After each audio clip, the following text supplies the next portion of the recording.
Hello বন্ধুরা, তোমরা সবাই কেমন আছো? আশা করছি ভালো আছো, সুস্থ আছো।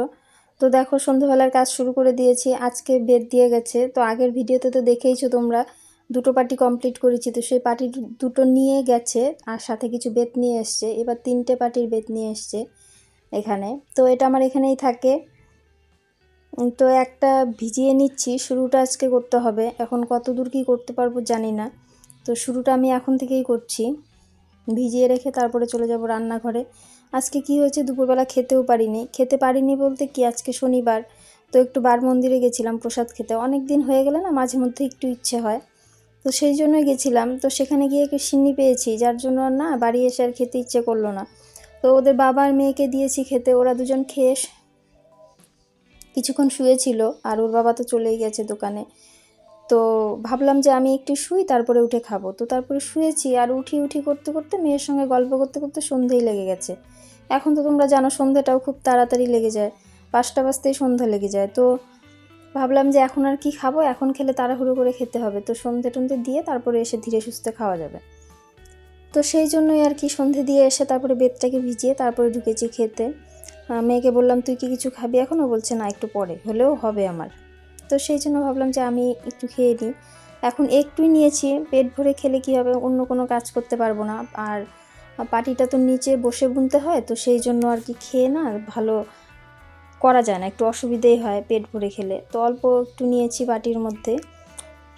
এখানে খাচ্ছি হচ্ছে পনির, আর হচ্ছে তোমার বাঁধাকপি ধনেপাতা দিয়ে বড়া করেছিলাম, যেটা পকোড়া হয়। তো সেটাই করেছিলাম। যেহেতু শনিবার, পেঁয়াজটা দিইনি, পেঁয়াজ দিলে কিন্তু টেস্ট অন্যরকম আসে। তো পকোড়াটা হচ্ছে পেঁয়াজ ছাড়া। তো এটা দিয়ে খেয়ে নিচ্ছি। ভেবেছিলাম একটু গরম করব, তারপরে ভাবলাম ধুর থাক। কি বলো তো, মেয়েরা তো এরকমই হয়, মহিলা মানুষ যেটা দেখবে অন্যের জন্য সব কিছুই করতে পারে, নিজের বেলায় কোনোটাই হয় না। এখন যদি ও আমার জায়গায় ওর তোমাদের দাদাভাই বা আমার মেয়ে খেতে বসতো, তাহলে নিশ্চয়ই গরম করে দিতাম। কিন্তু নিজের জন্য তো ভাবলাম ধুর চলে যাবে, থাক। তো এই করে আর গরম করিনি। বাকি কিছু মাখা আছে ওখানে, কড়াই দিয়ে ঢেকে রেখেছি, ওটা আবার রাতের বেলায় করব। ও তোমাদের দাদাভাই খেতে খুব পছন্দ করে, আর খুব বেশি ভালো আমি বাসি না এই বড়া ঠড়া। তো যাই হোক, তারপরে খাচ্ছি। ওইদিকে মেয়েও পড়তে বসে গেছে আর কি। সেভাবে বসেনি, ওই টুকিটাকি ছবি টবি আঁকে সেই ছবি করছে আর কি সন্ধ্যেবেলাটা, সাথে টিভিটাও চলছে। তেমন কিছু আমি বলি না, বেশি বললে কি হয় বলো তো, ওদেরও তো মুডের ব্যাপার থাকে। তো সব সময় তো সমান হয় না, মনও দেয় না, জোর করলে আরও হিতে বিপরীতই হয়। তো সেই জন্য কিছুটা ওর উপরেও ছেড়ে দিই। তো তাতে কি হয় বলো তো, ওর ইচ্ছে মতো সুবিধা মতো করে আর কি। ওর যখন যেটা মনে হবে সেটাই করে রাখে, তাতে কোনো সকাল দুপুর বিকেল বলে কিছু নেই। এমনও হয় যে কোনো সময় ও ছবি আঁকা পড়া একসঙ্গে করে ফেলে রাতে, আবার কখনো মানে সময় বা মনে হলে দুপুরবেলাও করে রাখে। হয়তো কোথাও যাওয়ার হলো, কমপ্লিট হলো না, তো সেটা তখন কি আমার বলতে হয় না। ওটা নিজের একটা হয় না, সবারই মাথার উপরে একটা চাপ থাকা খুব প্রয়োজন, তবেই না সে সময়ের সাথে সাথে চলতে পারবে। তো দেখো, তারপরে মোয়ার গুড়টা নিয়ে এসছি, গুড়টাকে জাল করে মায়ের ঘরে নিয়ে এসেছি। রান্নাঘরে তো দেখেইছো জায়গা একদমই কম, আর ইন্ডাকশানটা বসানো তো না, এখন আর তেমন করে কিছুই করতে পারি না ওখানে, খুব অসুবিধা লাগে। এতদিন ছিল না তো, ওই জায়গাটা খুব কাজে লাগতো। তো এখন একটু অসুবিধাই হয়, তো সেই জন্য আর কি মায়ের ঘরে নিয়ে চলে এলাম। মায়ের ঘরটা এখন ফাঁকাও আছে।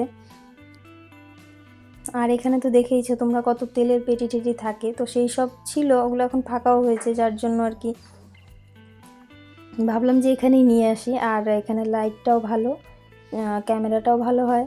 তো ওই যে দেখো, করতে করতে মেয়ে খেতে চলে এসছে, নিয়েও গেল। ওর না কি গরম গরম খুব পছন্দ। তো তোমরা অনেকেই বলতে পারো যে দুদিন বাদে বাদে কেন করে। তো সত্যি কথা বলতে এই কারণেই করি, ওর যে কোনো জিনিসই গরম গরম একটু পছন্দ। তো অনেক দিন আগে করে রাখলে কী হবে, তারপরে সেটার প্রতি আর খাওয়ার কোনো এনার্জি থাকে না।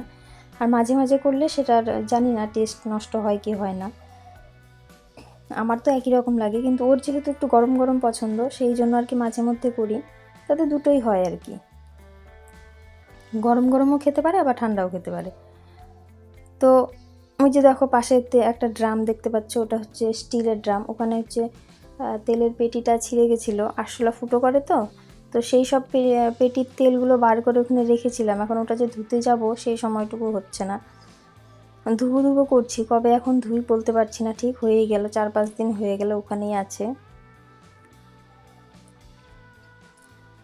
তো দেখো ওখানে মোয়া বানানো শেষ, আমার মেয়ে খেয়েও ফেলেছে, খেয়ে দিয়ে এসে পড়তেও বসে গেছে। তা ওর সঙ্গে বলছিলাম আর কি, ভালো লাগে গরম গরম, তাহলে আমি একটা খেয়ে দেখবো কেমন লাগে। তো তারপরে আর কি হাতে করে একটা নিয়ে এলাম, ওই দিকটা একটু পরিষ্কার করে তারপরে চলে এসেছি। বাসন টাসনগুলো এখন আর মাজলাম না, ওগুলো ওই সব রেখে দিয়েছি সিঙ্কের মধ্যে, ওগুলো পরে মাজবো। কী বলো তো, সারাদিন করতে করতে না বাসন টাসন মাজা ওইগুলোই কাজ আমাদের, সারাদিনই রান্না করা আর বাসন মাজা, এর বাইরে তো আর কিছু হয় না। তো ভাবলাম ওই সবই থাক, আগে বসে বসে একটু খেয়ে নিই, দেখি কেমন টেস্ট গরম মোয়ার। তো সত্যি সত্যি দেখলাম যে সত্যি খুব ভালো লাগে গরম গরম খেতে, একটু নরম নরম হয় তো খেতে বেশ ভালো লাগে।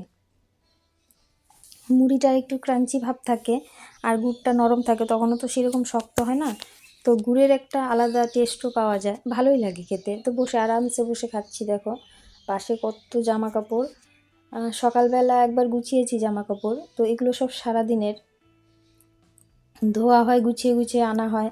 তারপর মেয়ে স্কুলে গেছে, সেই সব এসে খুলে রেখেছে, তোমাদের দাদাভাই এসে খুলে রেখেছে, তো এইসব আর কি একসঙ্গে সন্ধেবেলাটাই সময় এখন বসে বসে গুছিয়ে রাখবো। আর কি বলো তো, তেমন তো কেউ আসে না বাড়িতে, ওই জন্য কোনো অসুবিধাও হয় না। থাক, আর যে আসবে সে বুঝতেও পারবে যে সারাক্ষণ একা একা কোনটা ছেড়ে কোনটা করবে, তাই না? তো হাত ধুয়ে যে চলে এসেছি এখন গুছিয়ে রাখতে। জামা কাপড় এখন প্রচুর হয়েছে, ঠান্ডা পড়ে গেছে, তো অনেক জামা কাপড় বার করতে হয়েছে, সোয়েটার, উলিকোট, অনেক কিছুই বেরিয়েছে। তো সব কিছু কিন্তু ড্রয়ারে আটে না, ছোট্ট ড্রয়ার, তো ড্রয়ারটাও তো খুব একটা বড় নিইনি, একদমই ছোট, অনলাইন থেকে নেওয়া হয়েছিল। তো ভাবলাম যে আগে সব কিছুই তখন মেয়ে ছোটো ছোটো হাফ প্যান্ট ট্যান্ট পরতো না, হয়ে যেত। তো এখন ভাবলাম যে না, এই সব কিছু আর এখানে রাখা যাবে না, তো সব যে পাশে যে ওয়ার্ড্রপটা আছে ওখানেই রাখবো, আপাতত সব গুছিয়ে উপরে রাখি, রেখে তারপরে চলে যাব অন্য কাজে। কিন্তু তার আগে এইখানে গুছিয়ে রাখি অন্তত, হঠাৎ করে কেউ এলে কি বসতে দেওয়ারও জায়গাটুকু থাকে না। ওখানে দেখো মেয়ে ছবি এঁকেছে, পাশে ছড়িয়ে ছিটিয়ে রেখে দিয়েছে, সেটাও আর গুছিয়ে রাখিনি। যে বললাম না যে যখন যেটা ওর ইচ্ছে হবে সেটাই করে, তো ওর মতন করে থাকে আর কি। আর আমি কি দেখো ঘড়ি দেখছি আর গুছিয়ে রাখছি জামা কাপড়। তো আমার মেয়ের জামা কাপড়ই বেশি, সারাক্ষণ এটা ওর গরম লাগে, ওটা ঠান্ডা লাগে, এই করে করে সমানে জামা কাপড় শুধু পাল্টাপাল্টি করে। ওই যে ওয়ালে দেখতে পাচ্ছ একটা ছবি, তো সেই ছবিটা হচ্ছে ওই যে কি বলে 7টা ঘোড়া থাকে না, সাদা রঙের 7টা ঘোড়া, তো সেই ঘোড়ার ছবি। আমি জানি না, তোমাদের দাদাভাই বললো এটা নাকি ঘরে রাখা খুব ভালো, তো সেই জন্য এবার মেলা থেকে ওটাই কিনে এনেছে।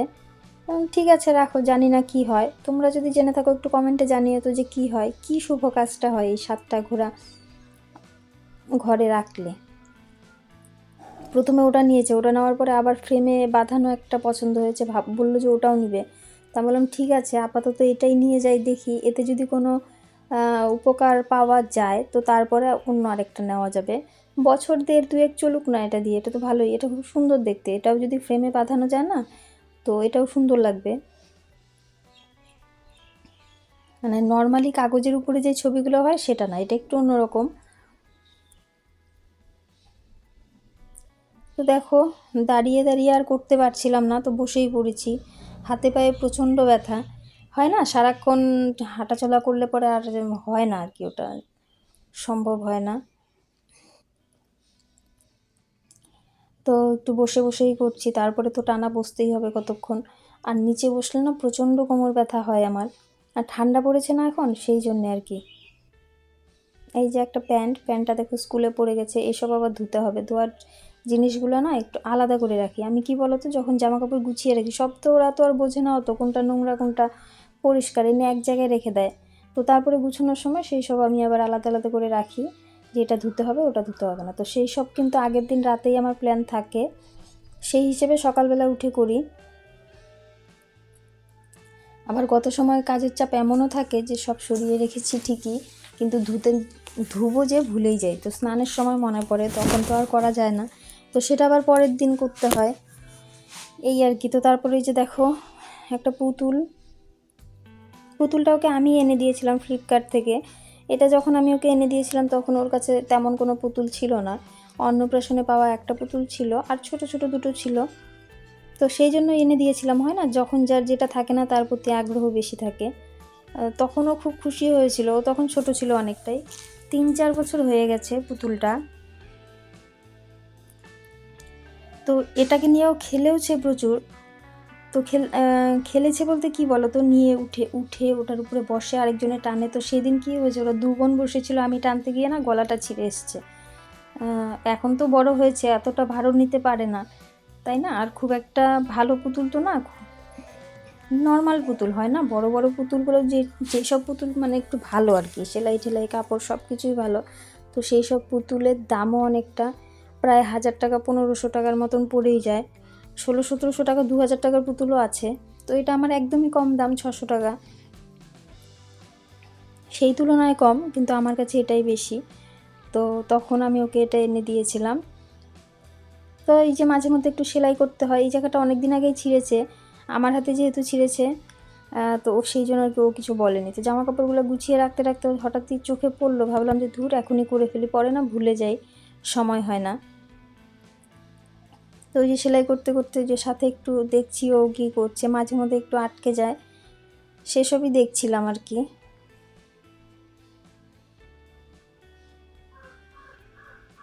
আর এখন ওর এই যে পুতুলের প্রতি কোনো আগ্রহ নেই, এখন ওর অনেক পুতুল, তো সেসব আমি সরিয়ে রেখেছি, কিছু ট্রলিতে আছে, কিছু ওই যে ওখানে যেই সব আছে ওগুলো সব ছোট ছোট, কয়েকবার জন্মদিনে পেয়েছে, তবে তার মধ্যে থেকে এটাই একটু বড়, কিন্তু এখন বড় হয়েছে, এখন আর পুতুলের খুব একটা শখ নেই ওর। তো যাই হোক, এটাকে আবার কি করব, এত বড় পুতুলটা কিনেছি, এটাকে ফেলে দেওয়ার জিনিস, তো ভাবলাম যে ঠিক আছে, সেলাই ঠেলাই করে রেখে দিই, পাশে থাকলে ঘরেরও সৌন্দর্যতা বাড়ে, হয় না, বাচ্চা মানুষ থাকলে। আর যেই ছোট মানুষই আসবে না এই পুতুলটা নিয়েই টানাটানি করবে। আর কি বলো তো, আমি তো আর সেভাবে রাখি না কোনো কিছু, যার যেটা ইচ্ছে সেটাই নিতে পারে। তো সেই জন্য আর কি, এতদিন তো আমার মেয়ে খেলেইছে, এখন আর কি অন্য যারা আছে তারা খেলবে, সবারই কিন্তু দেখবে পুতুলটা খুব পছন্দের জিনিস। ওই যে বললাম না, এখন আমার মেয়ের একটু হয়েছে, তো সেই জন্য ওরা এখন আর ভালো লাগে না। আর আমারও একটু অসুবিধেই লাগে, সব কিছু সরিয়ে সারা ঘরের মধ্যে পুতুল পড়ে থাকে, ওই সরিয়ে সরিয়ে কাজকর্ম করা খুব অসুবিধে। তো সেই জন্য আমি কিছুটা করেছি কি, ট্রলিতে ঢুকিয়ে রেখেছি, বার করলেই আবার নিবে, হয়তো নিয়ে আধ ঘন্টা 1 ঘন্টা খেলবে, খেলে আবার ছড়িয়ে ছিটিয়ে রেখে দেয়, সেই জন্যে। তো এত জায়গায় ছিঁড়েছে, আমি না খুঁজে খুঁজে অনেক জায়গায় করেছি, তো তারপরে বললাম দেখ তো, সবটাই তো সেলাই করেছি, আর তো কোথাও নেই। তারপরে ও আবার কিছু বের করে দিল, কোথায় পায়ে, কোমরে, কানের পেছনে, গলায়, মানে প্রচুর জায়গায় ছিঁড়েছে।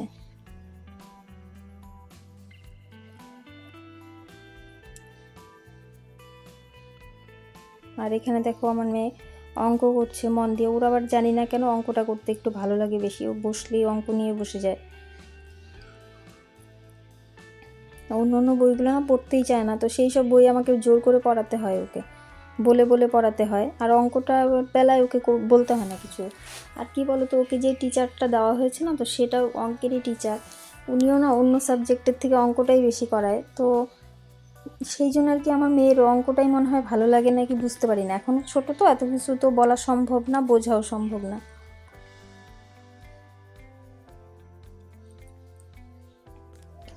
এই তো তারপরে আর কি আমার পুতুলটা সেলাই করা হয়ে গেছে, তো এরপরে ও একা একা পড়তে থাকবে, আর আমি পাশের ঘরে বসে পাটি নিয়ে বসে যাব, ওটাও তো করতে হবে বলো, যেহেতু করেছি, অনেকটা সময় হয়ে গেছে।